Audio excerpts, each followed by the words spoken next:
Praise the lord. ప్రభువును రక్షకుడైన యేసుక్రీస్తు పరిశుద్ధ నామమునకు మహిమ కలుగును గాక. ఇక్కడ ఉన్న మీ అందరికీ కూడా వందనాలు. ఈరోజు ఆ పరలోక తండ్రి మనకిచ్చే వాగ్దానమును ధ్యానించుకుంటూ ముందుకు కొనసాగుదాం. ఆ వాక్యము ఫిలిప్పీ పత్రిక 4వ అధ్యాయము 13వ వచనమును దేవుడు ఈరోజు మనకు వాగ్దానముగా ఇస్తున్నారు. ఆ వాగ్దానము, నన్ను బలపరచువాని యందే నేను సమస్తమును చేయగలను అని దేవుడు సెలవిస్తున్నాడు కదా. ఈ వాక్యం చాలాసార్లు మన దగ్గరకు వచ్చి ఉంటుంది. చాలాసార్లు ఈ వాక్యం గురించి మనం విని ఉంటాం. అనేకమైన స్థితులలో, పరిస్థితులలో ఈ వాక్యంను బట్టి మనకందరికీ తెలిసినదే. కాబట్టి మరొకసారి దేవుడి రోజు వాక్యంతో మాట్లాడుతుండగా తెలుసుకుందాము. నన్ను బలపరచువాని యందే నేను సమస్తమును చేయగలను అని దేవుడు సెలవిస్తున్నాడు. ఈ మాట ఫిలిప్పీ సంఘానికి పరిశుద్ధుడైనటువంటి పౌలు, తిమోతి తర్వాత ఇద్దరు కలిసి వాళ్ళు రాస్తున్నటువంటి ఈ లేఖలో, ఈ అధ్యాయంలో పౌలు అంటున్నాడు, నన్ను బలపరచువాని యందు నేను సమస్తమును చేయగలను అని దేవుడు సెలవిస్తున్నాడు. అంటే ఆయన అంటున్నాడు, ఈ ముందున్న వాక్యాలన్నిటిలో కూడా దేనిని బట్టి అంటున్నాడు అంటే, ఆ సంఘంలోని వాళ్ళందరూ, ఆయనతో ఉన్న వారందరూ అంటున్నారు, అయ్యా మీరు ఇంత ప్రబలంగా దేవునిలో వాడబడడానికి, దేవుని వాక్యానుసారంగా ఇంత చక్కగా బోధిస్తూ ఆయన సేవల్లో మీరు గడపడానికి నిజంగా చాలా ధన్యులమై ఉన్నాం మేమందరం వినడానికని వాళ్ళందరూ కూడా పౌలుతో మాట్లాడినప్పుడు పౌలు వాళ్ళతో వివరిస్తూ చెప్తున్నటువంటి మాటలు ముందున్న వచనాలలో చాలా వరకు ఉంటుందండి. 11వ వచనం నుంచి ఆయన సెలవిస్తున్నటువంటి మాట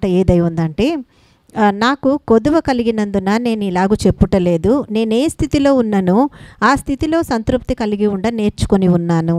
దీన స్థితిలో ఉండ ఎరుగుదును, సంపన్న స్థితిలో ఉండ ఎరుగుదును, ప్రతి విషయములోనూ అన్ని కార్యములలోనూ కడుపు నిండి ఉండుటకును, ఆకలి కొని ఉండుటకును, సమృద్ధి కలిగి ఉండుటకును, లేమిలో ఉండుటకును నేర్చుకొని ఉన్నాను అని పౌలు వాళ్ళ మాటలకు జవాబిస్తున్నాడండి. అంటే అతను సామాన్యంగా ఎన్నో కొన్ని సంఘాలను ఆయన కట్టి దేవుని సన్నిధిలో ఇంత ప్రబలముగా నూతన నిబంధనలో వాడబడినటువంటి ఈ దైవజనుడు తను చెప్పుకుంటున్న మాట ఊరికేనే వచ్చేయలేదు.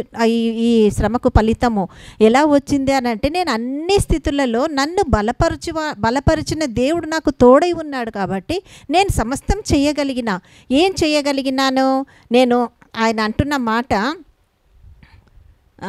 నేను ఏ స్థితిలో ఉన్నానో ఆ స్థితిలో సంతృప్తి కలిగి ఉండ నేర్చుకొని ఉన్నాను. అంటే ఈరోజు మనమున్న పరిస్థితుల్లో పక్క వాళ్ళకి ఏదుందో అది మనకు కావాలని, ఇంకొకరి దగ్గర ఏదుందో అది మనం తెచ్చుకోవాలని, వాళ్ళకంటే మనం అధికంగా ఉండాలని, వాళ్ళు కలిగి ఉన్న దానికంటే రెట్టింపు మనం పొందుకోవాలని, ఇటువంటి ఆలోచనలతోనే మనం కొనసాగుతామండి. కానీ పౌలు ఎలా ఉన్నాడంట? తనకున్న స్థితిలోనే తను సంతృప్తి కలిగి ఉండడానికి తను నేర్చుకున్నాడంట.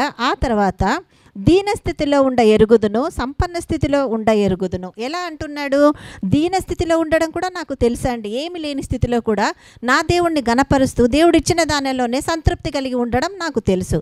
అదే విధంగా అన్నీ ఇచ్చిన దేవుడు అన్నీ నాకు కలుగు చేసిన స్థితిలో కూడా, సంపన్న స్థితిలో కూడా నేను ఉండ ఎరుగుదును అని ఆయన అంటున్నాడు. ఆ తర్వాత ప్రతి విషయములోనూ అన్ని కార్యములలోనూ అంటున్నాడు, ప్రతి విషయములో ప్రతి కార్యములోనూ కడుపు నిండి ఉండుటకును, ఆకలి కొని ఉండుటకును.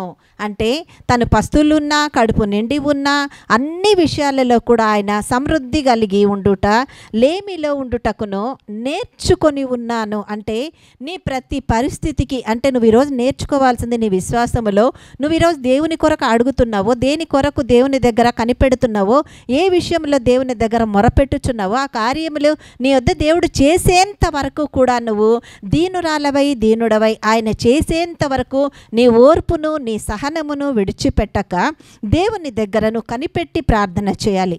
మనం ప్రార్థన చేస్తుండగానే తెల్లారే కార్యాలు జరగాలంటే ఎక్కడా జరగదండి. మాయలు మంత్రాలు వేస్తే జరిగిపోయే కార్యాలు కావండి. అవన్నీ అస్థిరమైనవి, అవిశ్వాసముతో కూడినవి. కానీ నీ దేవుడు నీకు శాశ్వతమైనటువంటి ఆశీర్వాదాలు ఇవ్వడానికి ఆయన ఆలోచిస్తూ నీ దగ్గర ఉన్నప్పుడు నువ్వు కనిపెట్టాల్సింది ఆయన విషయంలో. అందుకే నన్ను బలపరిచిన వాని యందే నేను సమస్తం చేయగలను. అంటే దేవుడు పౌలును బలపరిచాడు కాబట్టే ఆయన సమస్తము చేయగలిగి ఉన్నాడు. ఆ సాక్ష్యమును పొందుకున్నాడు. ఈరోజు నిన్ను బలపరిచే దేవుడు కూడా నీతో నీ జీవితంలో ఉండగా నీవు అన్ని విషయాలలో ఓర్పు సహనము కలిగి దేవుని పాద సన్నిధిలో కనిపెడుతూ నువ్వు ఆయన ఇచ్చేంత వరకు వరకు ఓర్పు కలిగి నువ్వు ముందుకు కొనసాగితే రేపు నీవు నేను మనమందరము కూడా ఈ సాక్ష్యమును చెప్పగలమండి దేవుని సన్నిధిలో. కాబట్టి దేవుడు అంటున్నాడు, పౌలు అంటున్నాడు, నన్ను బలపరచు అని యందు నేను సమస్తము చేయగలను. ప్రియ సహోదరి సహోదరుడా, నీవు కూడా ఈ సాక్ష్యం చెప్పాలని దేవుడు ఇష్టపడుతున్నాడు. ఈ సాక్ష్యం మీరు చెప్పాలి అని అంటే ఏం కావాలి? మీ జీవితాల్లో దేవుడు చేసేంత వరకు ఓర్పు కలిగి ఉండాలి. దేవుడు ఇచ్చేంత వరకు సహనము కలిగి ఆయన పాద సన్నిధిలో ఏ స్థితికైనా కూడా, నా తండ్రి నువ్వు నాకు తోడున్నావు, అది ఆకలిగా ఉన్న స్థితి అయినా, సమృద్ధి కలిగిన స్థితి అయినా, కడుపు నిండు స్థితి అయినా, సమృద్ధి కలిగిన స్థితి అయినా, లేమి అయినా, కరువైన అన్ని విషయాల్లో నీవు నాకు తోడై ఉన్నావు కనుక నేను కనిపెడతానయ్యా. ఎందుకంటే నువ్వు నన్ను బలపరిస్తేనే నేను ఈ విషయాల్లో ఆశీర్వాదం అందుకోగలనని నిన్ను నీవు సమర్పించుకొని పౌలులాగా కనిపెడితే నీవు కూడా ఈ సాక్ష్యాన్ని చెప్పగలవు. అందుకే ఆయన అన్నాడు, నన్ను బలపరచు అని యందు నేను సమస్తమును చెయ్యగలను అని చెప్పిన సాక్ష్యమును దేవుడు నీకు కూడా ఇవ్వాలనంటే నీవు కూడా దేవునిలో ముందుకు కొనసాగాలి. ఈ వాక్యము నీ జీవితంలో, నా జీవితంలో నెరవేర్చబడి దేవునికి మాత్రమే మహిమ కలుగును గాక. Amen, amen, amen. హల్లెలూయా.